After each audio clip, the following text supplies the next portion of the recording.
सन 48 ने सबसे पहले मुझको ये आघात दिया, सन 48 ने सबसे पहले मुझको ये आघात दिया, मेरे अंग को खुद मुझसे ही काट दिया। सन 65 में मौका पाकर पाक ने मुझ पर फिर वार किया, सन 65 में मौका पाकर पाक ने मुझ पर फिर वार किया, पर पीठ पे छुरा घोंपने वालों के अब के सीने में बारूद उतार दिया। और मैं स्थानीय कवि के रूप में हमारी संस्था के बहुत ही कर्मठ सदस्य दिव्यांश टंडन जी को बुलाना चाहता हूं। एक बार जोरदार तालियों से इनका स्वागत कीजिए। सर्वप्रथम मां वीणा वादिनी को नमन करता हूं। मेरे अभिभावक स्वरूप आदरणीय सौरभ भैया, अनामिका दीदी को नमन निवेदित करता हूं और सीधे काव्य पाठ की ओर अग्रसर होता हूं। कश्मीर भारत में सिर्फ सियासत की दृष्टि से देखा गया है। सियासतों ने, सियासतदानों ने कश्मीर को कैसे देखा मैं नहीं जानता, पर यदि कश्मीर बोल सकता, पुकार सकता, चीख सकता तो कश्मीर क्या कहता। मैं थोड़े समय के लिए कश्मीर की वाणी बनता हूं और काव्य पाठ प्रारंभ करता हूं। मैं पढ़ता हूं।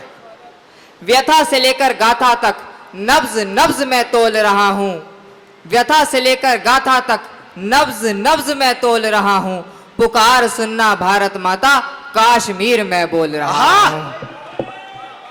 चट्टान मेरे बर्फ की चादर से महकते रहते हैं। कश्मीर पढ़ रहा है अपने दिल की व्यथा। चट्टान मेरे बर्फ की चादर से महकते रहते हैं, पर इस दिल में लावों वाले शोले दहकते रहते हैं। सन 48 में भारत पर एक कोड है साहब, पाक अधिकृत कश्मीर, POK। यदि तत्कालीन सरकारों द्वारा उस वक्त 1948 में एक चूक ना की गई होती और युद्ध विराम संधि पत्र पर हस्ताक्षर ना किए गए होते तो भारतीय फौजों में तब भी इतनी ताकत थी कि पाक के जबड़े से इंच इंच कश्मीर वापस ला सके। तब मैं पंक्तियां पढ़ देता हूं। सन 48 ने सबसे पहले मुझको ये आघात दिया, सन 48 ने सबसे पहले मुझको ये आघात दिया, मेरे अंग को खुद मुझसे ही काट दिया। सन 65 में मौका पाकर पाक ने मुझ पर फिर वार किया।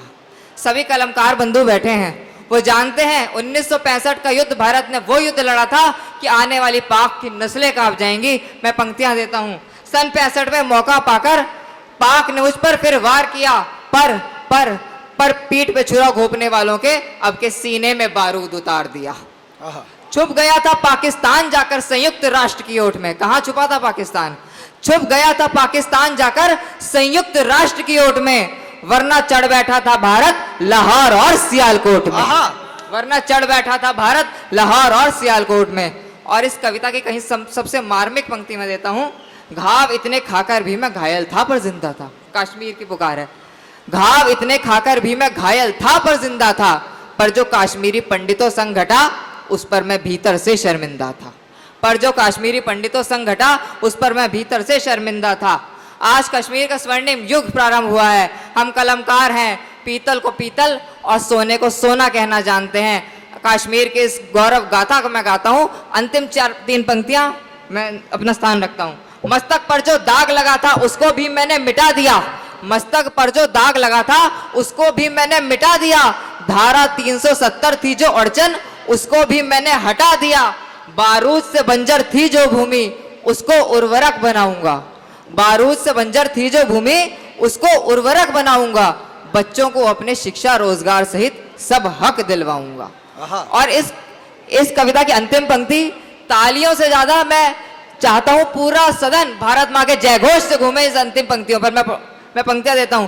चाक सुरक्षा इतनी कि ना घुस सकता कोई एक पतंगा है, चाक सुरक्षा इतनी कि ना घुस सकता कोई एक पतंगा है, और लाल चौक पर लहरा रहा बस केवल तिरंगा, लाल चौक पर लहरा रहा बस केवल तिरंगा। धन्यवाद। भारत माता की जय। भाई वहां एक बार जोरदार तालियां हो जाए मेरे भाई दिव्यांश के लिए।